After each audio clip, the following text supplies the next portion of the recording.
Hey friends, welcome back to my channel, Beautiful Minutia. If you're new here, my name is Tiffany, and today I'm kind of doing a mid-month November wrap-up. I haven't read that many books this month. Well, I should say I haven't completed that many books this month. So far, I have only completed 4, which isn't that much to do a mid-month wrap-up, I feel like. But I do really want to talk about what I've been reading and what I'm reading right now. So I think I'm gonna call this more of a reading progress video rather than a reading wrap up.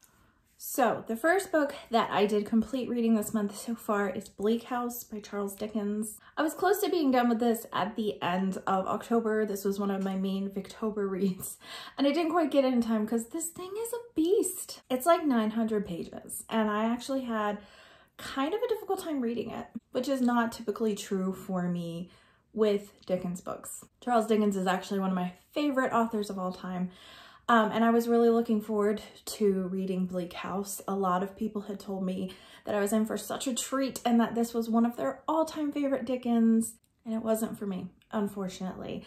I still really did enjoy reading this book. I read this with Christina from Knitting Books Etc. and Sandy from Miss Reads a Lot, along with a few other people, which was really nice. We enjoyed talking about our thoughts. So basically, this is a very meandering Dickens tale, which is not abnormal for Dickens at all. The main plot point of this book is that there is a legal case of inheritance called Jarndyce and Jarndyce that is referenced a myriad of times in this book. So some of the main people we follow have connections to this in terms that they are one of the potential heirs named in this case.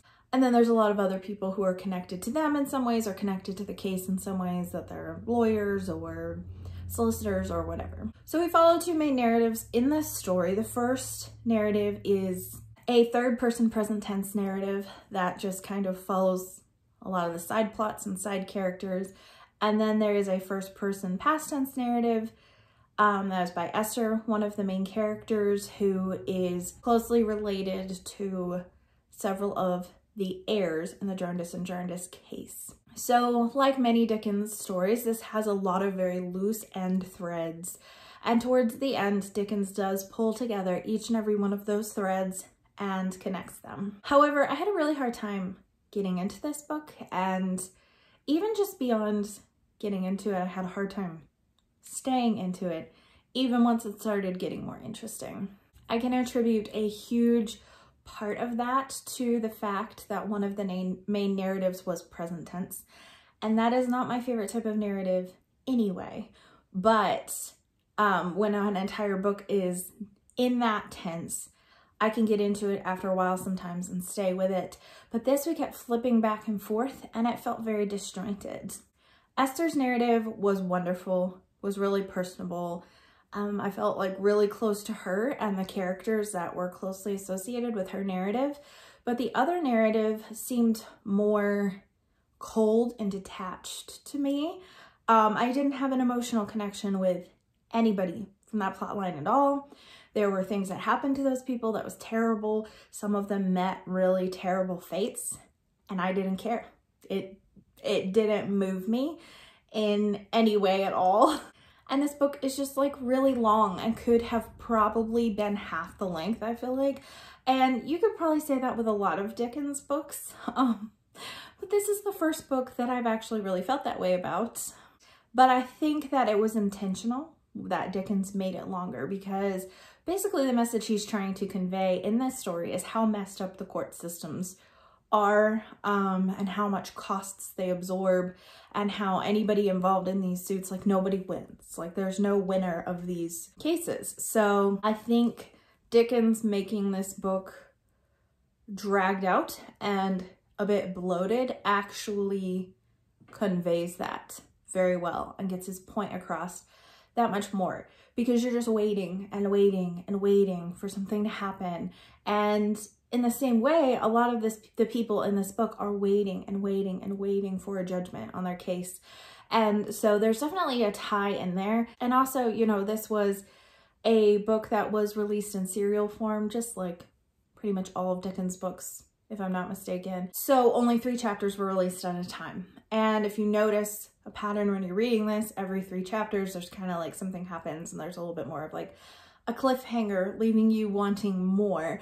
And so I can see where this might be enjoyed more in a serial format rather than trying to read it all at once. But as much as I really, really, really love Dickens, this is probably like my least favorite Dickens, which is very disappointing when so many people told me it was their all-time favorite. I thought even if it wasn't my favorite, it would still rank pretty high, and it doesn't. I do feel like if I was to reread this, I would enjoy it more the second time because I would know where the threads are going. But this is definitely not a Dickens that I would recommend to someone as a Dickens starting out for like a beginner person just diving into Dickens. I think that this would be discouraging. The last like quarter of the book flew by and I loved it and I was very invested and really enjoyed a lot of that. So I did still enjoy this book. I'm glad I read it. I gave it 3 stars, which feels awful. I don't think I've ever given a Dickens anything less than like 4.5 or 5 stars. So to give a Dickens 3 stars sounds terrible, and it sounds like I'm ranting about this book like I hated it, but I did not hate it. I just have a really high expectation when I come into a Dickens book. And this one just, though parts of it were enjoyable and I'm glad I read it, it just didn't deliver for me like a lot of other Dickens do. So in terms of a book in general, I like it. In terms of a Dickens, it was disappointing. The next book that I completed this month was the highest voted on book for my November TBR. If you saw that video, I had a stack of possibilities for nonfiction November and I asked all of you to vote. And the book that scored the highest was In True Blood by Truman Capote. So I was really looking forward to this one. This is a true crime novel and really kind of like the first of its kind. I really enjoyed this book. I am not a big nonfiction reader except for spiritual nonfiction and like parenting / homeschooling books. I read a decent amount of those. But in terms of like historical fiction, true crime, like anything else, not so much, you know, I just really haven't branched out very much. And so a lot of people who are not super big into nonfiction still really enjoy this book. So I was looking forward to giving this one a try. So this book follows a family of 4 who is murdered in a very small community in Kansas. And it just completely rocks the community because this family is very loved and in very well standing. So no one can figure out like what the motivation is, who could have possibly done it. So we are following, you know, the family up until they are murdered. And then we also follow the actual murder itself and the murderers. So it's not a mystery. It's not like you don't know who did it. You do know who did it pretty much from the beginning. But then you're also following the investigators as they're trying to figure out who did it. So this book was really, really interesting. I really enjoyed parts of it a lot. Like there were parts that were unputdownable for me. I felt really attached to the family. I felt like Truman Capote did an excellent job in the first section of this book, building like their lives and helping you learn more about them and feel connected so that like when the murders happen, it is like horrible because you actually care about them. Not that murders are great if you don't care about someone, but you know what I'm saying. It was more emotionally impactful, I guess, is the word that I'm looking for. So I really enjoyed that. I enjoyed very much like the killer's confessions and how the investigators got them to confess, and I thought that was really interesting. But there were sections of this book that really slogged for me. There's like a section in the middle where it's talking about one of the killers and the things that he holds on to and treasures. And you've got like big long letters from family members or like things that his father wrote about his upbringing. And they just were not that interesting to me. I was just kind of like, is this over yet? So there were parts of it that were more of a slog for me. So this book was not like a knock it out of the park book for me, but it was really enjoyable and I really liked it a lot. I think I gave it 3.5 stars. That sounds about right. I really did enjoy reading this. The next book that I completed was The Kitchen God's Wife by Amy Tan. This is not a book that I have really mentioned on my channel at all or heard anyone else mention, but I found this book at a library book sale for 10 cents. I thought the cover is just like lovely, and so I picked it up. This book follows, well, I mean, it opens on a mother and a daughter. It's being told from the daughter's perspective in modern day, and there is tension between the mother and the daughter, and you quickly find out that there are secrets that they are keeping from each other. So at a certain point, not that far in, the narrative switches to the mother, and the mother begins telling her entire life story to her daughter. So it begins with Winnie, the mother, growing up on an island near Shanghai, and then getting involved in this terrible marriage, and it follows her all the way through World War I, World War II, and then eventually her journey to America. It is a fascinating book, honestly. It was so interesting because I see a lot of historical fiction that is based in World War II, and a good chunk of this book, most of it, does take place during World War II. But this was like from a Chinese perspective, with the Japanese imperialists coming in and trying to take over, and the Chinese are trying to, you know, get help from the British and the Americans and drive the Japanese out. And I have never read a book that takes that kind of perspective. So I thought that that was super interesting. I've not seen that before.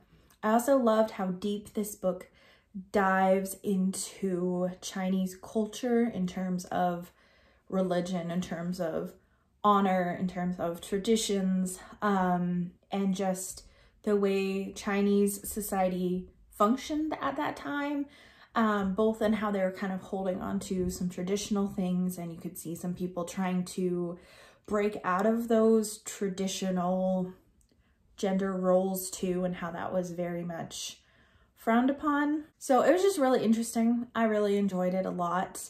I did pick it up and read like the first like 70 pages, and then like felt like I couldn't get into it again and sit it down for probably like 4 or 5 days, and then picked it up again and was sucked right back into it and finished the rest of the book within like 3 days. So I'm really glad that I picked this one up. I rated it 4 stars. There were things about it I didn't love. I didn't love the fact that, again, present tense narratives. I am just hitting it out of the park with that this month.